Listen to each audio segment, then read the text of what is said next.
the story of Jesus and his disciples, and Jesus needs a break after all of the feeding and healing and teaching he's been doing. He says to his disciples, get in the boat, go across the Sea of Galilee, I'll meet you on the other side. He goes off for a time of prayer. They're in the boat. It's calm when they get out there, but during the night, as they continue to make their way across, a terrible storm surprises them, and there they are in the middle of the lake, in the middle of the night, and they are terrified. And that experience I can relate to somewhat. I have been on water many times in a boat, usually a canoe, usually with Luke, where we are caught in some ferocious winds. And it's scary to be out there, not only thinking, will I make it to shore, but yeah, will this canoe survive? So I can relate a little bit to what the disciples are feeling. Maybe you can too. In the midst of that fear, Jesus walks on the water. Don't try to make sense of it. We don't really know how to understand it. We just want to hear, well, what's God maybe saying to us today through this story? Jesus walks on the water. He says to them, it is I, fear not. He knows what they're feeling. They were afraid before they saw him, and now they're really afraid. Fear not. In the Bible, you know what is commanded more than any other thing? Not love one another, love other people, but do not be afraid. 366 times. One for each day of the year, and there's one for leap day too. God speaking to you and to me, saying, fear not. Well, that's going to be the starting point for today's message. And for this, I want to encourage you, maybe get yourself a pencil or a pen and some paper, because I got a couple of questions that I want to encourage you to take a couple notes on. Here's the first one. This topic of fear, Jesus seems to think it's pretty universal, but it can be regarding different things that cause us to be afraid. Just want to ask you a question for all of us. What am I afraid of today? What am I afraid of? Anything coming to mind for some of us that is fear of failure, or fear of rejection, or fear of being embarrassed, or fear of being abandoned, fear of being unloved or unlovable? What are you afraid of today? Now, let me just say, if nothing comes to mind, that might not be a good sign. That might mean the things that you are most afraid of are so buried down inside that you're not even aware that they're there. But they're there. All of us have fears. Jesus invites us at the beginning of our time together today to ask, what fears are there that are deep down inside of me? Jesus says, fear not. And the disciples are a little more calm. And Peter, good old Peter, is so incredulous that Jesus is walking on water. He says, Lord, can I do that? Can I come to you? And Jesus says, yes, you can. And Peter leaves the boat. Now, the boat is a source of incredible safety, incredible security. Can't you just picture the disciples holding onto that thing for dear life and saying, we are not going to fall out of this thing. We're not going to leave this thing. This is what's going to save us. But Peter lets go. We had this beautiful poem this morning, our first reading from Edwina Gately, called Letting Go. And it is a great invitation. And it ends with these words. She says, time to go, time to turn my back on a life that throbs with vigor and spirit that soared through my tears. Time to go from all I am to all I have not yet become. This invitation that Jesus extends to Peter and to you and me is to let go of something that might be very safe and very secure and has worked for us for a long time. And Jesus says sometimes you need to let go so that you can experience even more fully what I have in store for you. On that piece of paper, I want to encourage you to write down, are there some things that have done me well? They have gotten me to a good place. But now it's time to let go. And what might those things be? Maybe some of the patterns of behavior we've gotten into, maybe some of the hobbies or things that fill our time, maybe some relationships. It's time to say, I've got to let go. Well, if anything comes to mind, I encourage you, write it down. We're not going to share this with anybody. This is just to help us all make the most of God speaking to us through this story.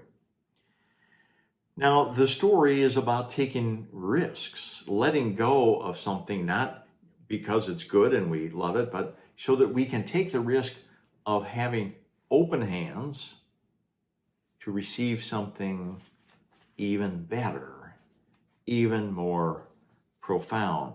It is a risky life that Jesus calls us to.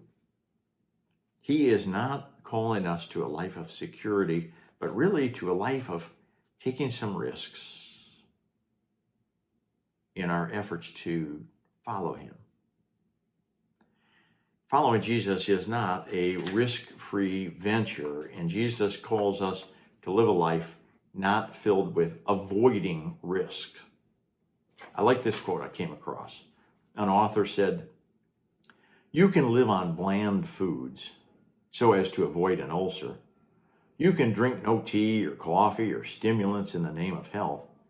You can go to bed early and you can stay away from all nightlife, avoid all controversial subjects so as to never give offense. You can mind your own business, avoid involvement in other people's problems, spend your money only on necessities, and save all you can, and you can still break your neck in the bathtub, and it will serve you right."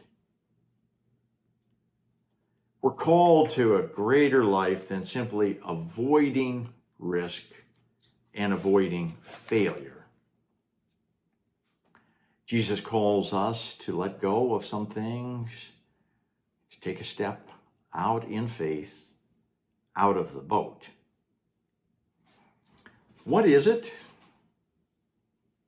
What is it that maybe God is calling you to do today? Is there anything that comes to mind? Something important, something special. It might not be huge, but it's important. You know, our church book group we're doing some lighter reading this summer. We just finished reading the short novella, Lilies of the Field. Many of you have seen the film if you haven't read the book. Homer Smith tries as hard as he can to get away from this group of nuns and the constant pressure that they're putting on him. But it finally dawns on him. God is calling him to something important, something special, something that will last, building a chapel. Is there something that God's calling you and me to build? Came across this story a number of years ago. I've always liked it. I was at a conference. A pastor shared this story. He was from a big church, and one of his colleagues was mentoring a guy named Bob. Bob was new to the faith. He was a normal guy, insurance salesman, but he became a Christian, and he wanted to grow. The story goes, Bob said to his mentor, a guy named Doug, He said, well, I'm reading the Bible. I see this verse that says, ask and it will be given to you. Is that true? His mentor, Doug, said, well, not necessarily in, crass or material terms, but I believe it's true. I believe it's true. Bob said, well, I got to start praying for something. Doug said, what do you want to pray for? Bob said, Africa. Bob said, maybe get it a little more specific than that. That's kind of a big topic. Bob said, well, I've heard some things about Uganda. I'm going to pray for Uganda. Doug said, for the next 6 months every day, just pray for that. See if maybe God is calling you to do something bold, courageous, risky for Uganda. He started to pray. Not really much was happening. And then one day, Bob was at a dinner, number of people, he's at a table, and it turns out a woman at the table was the head of the largest orphanage in Uganda. Bob kind of perked up, started asking a lot of questions. The woman said, well, Bob, you must have visited Uganda, right? No. You must know some people there. Well, no, I'm actually just praying for it. She said, well, why don't you come and visit? And he said, I'd love to. Bob went over to Uganda and visited the orphanage, and he was utterly appalled by the suffering and poverty that he saw. And he decided, I need to do something about this. God nudged him out of his comfort zone. At church, he started to write letters to pharmaceutical companies who were delivering pharmaceuticals in this country, and then oftentimes would just dispose of the ones that were not used. He wrote to these companies. He said, can't you send some of those to Uganda? People there could really benefit those. And some responded and sent pharmaceuticals. Over $1 million worth of pharmaceuticals went to Uganda through this orphanage because of his efforts.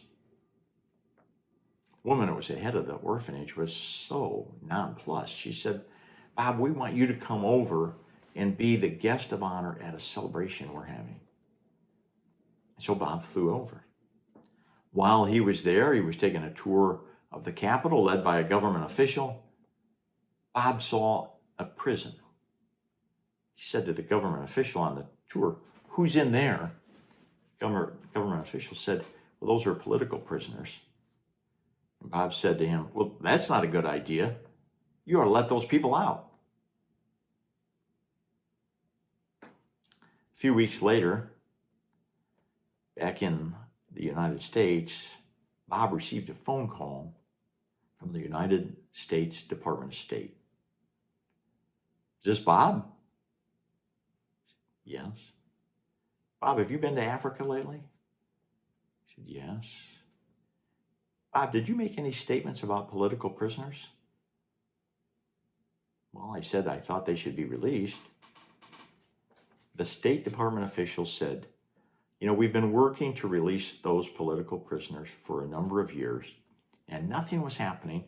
And all of a sudden, the government just announced that they are going to release them. In part, they told us, because of Bob. The new president of Uganda, elected a few months later, sent a message to Bob, would you come and pray for me at my installation that I could be a good president? There's a challenge in there for all of us to hear God calling to us. It's sort of the Bob challenge. Figure out something that God maybe is calling you or me to do, to engage with, to be involved in, and to pray fervently that God would use us in spite of our fears, in spite of the risks, to do something great for God. Is there some important thing God is calling you to do today? It won't be freeing political prisoners, probably, but it might be. But even on a smaller scale, is there something some important work that God has in store for you. The story is a great story about Jesus and Peter. Because Peter gets out and he's strong and then fear returns. I think that's true for all of us. You know, the Christian life is not a fearless life. It's rather a life where God gives us the courage to do what needs to be done in the midst of our fear. And a lot of times we will fail. We will sink just like Peter. But you know, when that happens, if we've taken courageous steps to do something for God and we're sinking, we will be able to say with Thomas Dorsey, "Precious Lord, take my hand. Lead me on, help me stand."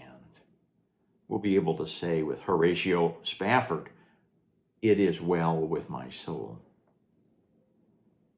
And so we are invited to look at this list. If you've made one, if not, hopefully you have a mental list of what are the things that we're afraid of and what are the things we're avoiding. And in the midst of those, what is it that God is calling you and me to do? Even if we're really not sure we can do it. This story is a challenge to you and to me to be bold. Don't stay safely in the boat doing what's comfortable and what's easy, because Jesus guarantees us if we do that, we'll never walk on water. But if we do something today for God, do something today for God's creation, even if it's risky, even if it's frightening, we will experience what Peter experienced. And we will bring something beautiful to light. If you succeed, you'll be water walking with Jesus and with Peter.